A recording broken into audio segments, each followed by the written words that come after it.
High বন্ধুরা, সকলে কেমন আছো তোমরা? আশা করছি সকলেই ভালো আছো, আমিও খুব ভালো আছি। আজকে করব ধোসা আর ইডলি। সন্ধ্যাবেলা করছি ধোসা, 4 রকমের ডাল, মুগের ডাল, মসুর ডাল, বিউলি আর ছোলার ডাল সাথে ভিজিয়ে রেখেছিলাম সকালবেলা, সেটাকে নুন দিয়ে ভিজিয়ে রেখেছিলাম।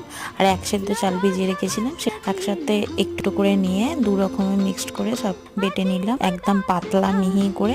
আলাদা আলাদা জায়গায় দুটোকে ঢেলে নেব ভালো করে। তো তারপরে আমি ফেটিয়ে নিয়েছি, এটাতে একটু জল দিয়ে দিলাম। এটা হচ্ছে ধোসার ব্যাটার। এটা চাপা দিয়ে রেখে দেবো একটু আধ 1 ঘন্টা।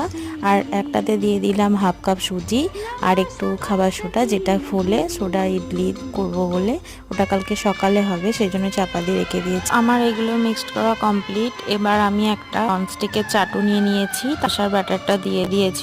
এটাকে অনেক কম আঁচে করতে হয়, তো আমি স্লো আঁচে এটাকে করছি, তোমাদের দেখানো হয়নি। এবার একবার যখন দেবো তখন দেখিয়ে দেবো। এবার আমি চাটুটা ধুয়ে আবার বসিয়ে দিয়েছি, কারণ ধুতে হবে।